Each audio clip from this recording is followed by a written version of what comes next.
Very good morning students. आज हम शिक्षा निदेशालय राष्ट्रीय राजधानी क्षेत्र दिल्ली सरकार द्वारा शेयर की गई वर्कशीट नंबर 8 जो कि कक्षा 9वीं के लिए गणित विषय पर साझा की गई है, इसके बारे में डिस्कशन करेंगे। जो वर्कशीट का जो टॉपिक है उसका नाम है बहुपद पॉलिनोमियल। बहुपद और पॉलिनोमियल का मतलब होता है मैनी टर्म्स। एक या एक से ज्यादा पद होते हैं तो उसको हम बहुपद कहते हैं। आओ इसको आगे पढ़ते हैं। एक बहुपद के प्रत्येक पद का एक गुणांक होता है, जैसे x³ + 5x² - 7x - 3 में x³ का गुणांक 1 है। यहाँ पे देखिए गुणांक क्या होता है, जो भी वेरिएबल के साथ नंबर होता है उसको हम गुणांक कहते हैं। यहाँ पर x³ के साथ कुछ नहीं है तो हम इसको मान लेते हैं 1 है, क्योंकि 1 को किसी भी संख्या से गुणा करते हैं तो वही संख्या आती है। तो हमारा x³ का गुणांक आ जाएगा 1। ऐसे ही x² का गुणांक 5 है। यहाँ पर देखिए x² के साथ नंबर 5 गुना में है तो हमारा गुणांक क्या हो जाएगा 5। x का गुणांक -7 है। यहाँ पर देखिए x के साथ घटा का 7 गुना हो रखा है तो हमारा x का गुणांक आ जाएगा -7। वह x⁻0 का गुणांक -3 है। यहाँ पर देखिए -3 के साथ कोई भी नंबर नहीं है तो हम एज्यूम करते हैं कि यहाँ पर x⁻0 है, क्योंकि x⁻0 का मतलब होता है 1। तो हमारा x⁻0 का गुणांक आ जाएगा -3। अब आगे पढ़ते हैं। एक बहुपद में चर की सबसे बड़ी घात वाले पद के घातांक को बहुपद की घात कहते हैं। जैसे बहुपद 2x⁻9 - 3x⁻6 + 4x⁻3 + 2x + 7 में सबसे बड़ी घात वाला पद 2x⁻9 है। यहाँ पर देखिए जो हमारा चर है, यहाँ पर चर क्या है x है, और x की सबसे बड़ी घात हमारे पास क्या है, यहाँ पर दी हुई है 9। तो हमारी सबसे बड़ी घात बहुपद की घात हमारे पास आ जाएगी 9। इसको कहते हैं घातांक। अतः इस बहुपद की घात 9 है। अचर बहुपद की घात हमेशा 0 होती है। अचर बहुपद जैसे मैंने लिख दिया यहाँ पर कोई भी नंबर 2 लिख दिया या 3 लिख दिया, ये सब अचर होते हैं तो इनकी घात हमेशा 0 होती है। क्यों होती है? क्योंकि अगर हम इसके साथ में x⁻0 को गुना करते हैं तो x⁻0 का मतलब होता है 1, तो वही नंबर आता है, और जो चर है चर की घात 0 हो जाती है। तो इसलिए यहाँ पर लिखा हुआ है अचर बहुपद की घात हमेशा 0 होती है। और शून्यक बहुपद की घात अपरिभाषित होती है, क्योंकि शून्यक में हमेशा 0 ही आएगा, इसलिए इसको अपरिभाषित कहते हैं। आओ बच्चों, अब आप प्रयास कीजिए। निम्नलिखित में प्रत्येक पद की घात लिखिए। यहाँ पर कुछ बहुपद दिए हुए हैं, हमको उनकी घात लिखनी है। जो पहला बहुपद है x⁻6 घटा x⁻4 + 3, यहाँ पे हमको इसकी घात बतानी है। यहाँ पर देखिए जो हमारा चर है यहाँ पर x है, और x की जो सबसे ज्यादा जो घात है वो 6 है, तो यहाँ पर हमारा घात आ जाएगी 6।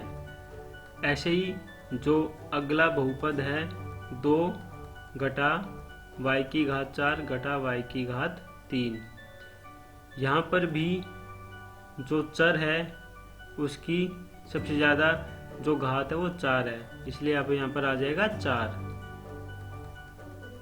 अगला बहुपद है 2, क्योंकि ये अचर बहुपद है। जैसे मैंने यहाँ पर आपको समझाया था, अचर बहुपद की घात हमेशा 0 होती है, तो यहाँ पर आएगा 0।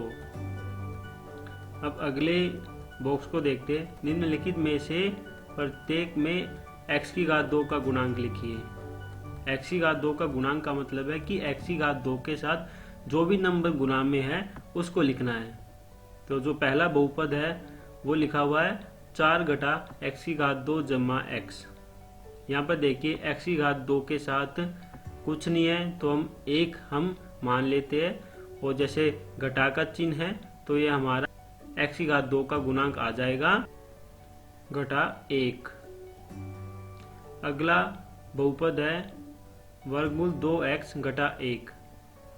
इसमें जैसे यहाँ पर x की घात 2 नहीं दे रखी है, तो हम यहाँ पर इसको लिख देंगे। जैसे हम लिखते हैं जमा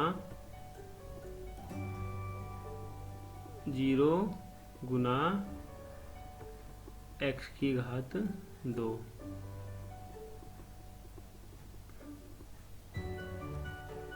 यहाँ पर देखिए, जैसे x की घात 2 को 0 से अगर गुना करते 0 आएगा, इसलिए x की घात 2 का जो गुणांक होगा वो हमेशा क्या होगा, अगर x की घात 2 का गुणांक नहीं दे रखा तो हमेशा क्या होगा, 0 होगा। अगला जो बहुपद है 3x की घात 3 जमा 4x की घात 2 जमा 7x। यहाँ पर जैसे x की घात 2 के साथ क्या लिखा हुआ है, लिखा हुआ है यहाँ पर 4, क्योंकि 4 गुना हो रखा है, तो यहाँ पर x की घात 2 का गुणांक आ जाएगा 4। अब आगे पढ़ते हैं। आगे वर्गीकरण किया हुआ है पदों के आधार पर और घात के आधार पर। पदों के आधार पर 3 वर्ग किए गए हैं। पहले को कहते हैं एक पद, जिसमें केवल एक ही पद होता है। जैसे यहाँ पर 5x है, फिर 3 लिखा हुआ है, उसके बाद लिखा हुआ है घटा 9y की घात 2। ये एक ही पद है, इनके आगे जमा घटा करके कोई दूसरा पद नहीं लिखा हुआ है, इसलिए ये एक पद कहलाते हैं। आगे 2 पद वाले बहुपद को हम कहते हैं द्विपद। इसमें 2 पद होते हैं, उसको हम कहते हैं द्विपद। जैसे एग्जाम्पल में यहाँ पर लिखा हुआ है x जमा 2।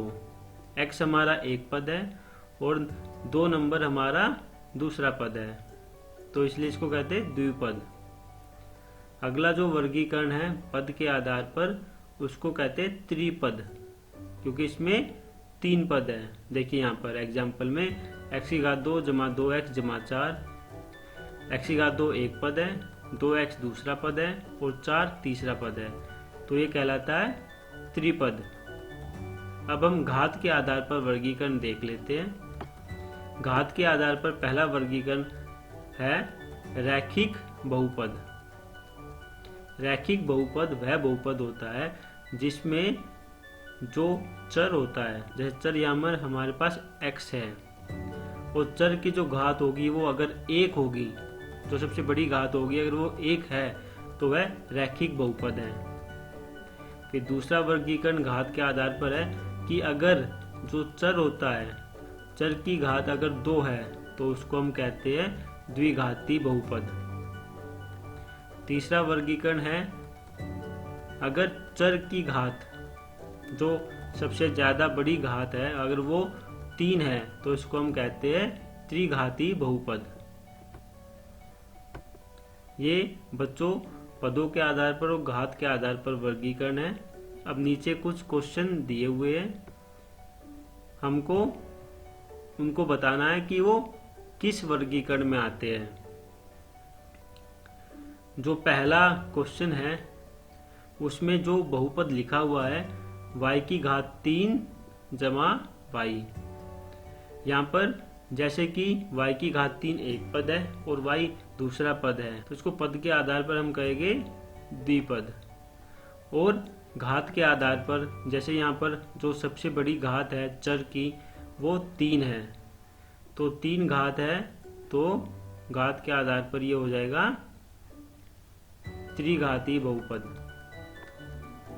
तो बच्चों जो पहला बहुपद है वो द्विपद और त्रिघाती बहुपद में वर्गीकृत होगा। अब दूसरा बहुपद देख लेते हैं। 2x की घात 2 जमा 3x घटा 1। यहाँ पर जैसे कि 3 पद लिखे हुए हैं। 2x की घात 2 पहला पद है, 3x दूसरा पद है और घटा 1 तीसरा पद है। तो ये हमारा पद के आधार पर वर्गीकृत होगा त्रिपद में।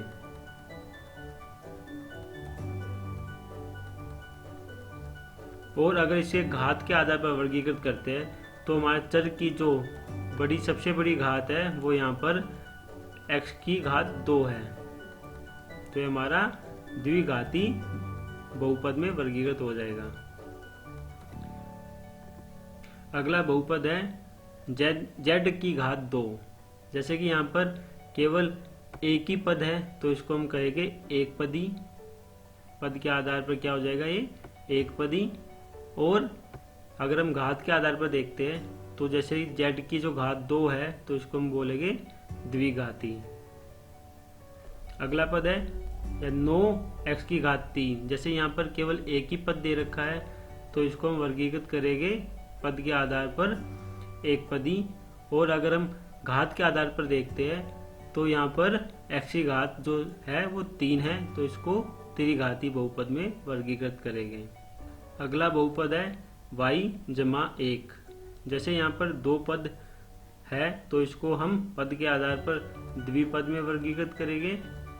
और घात के आधार पर जैसे यहाँ पर जो y है उसकी घात 1 है तो इसको हम रैखिक बहुपद में वर्गीकृत करेंगे। अगला बहुपद है x की घात 2 जमा वर्गमूल 3।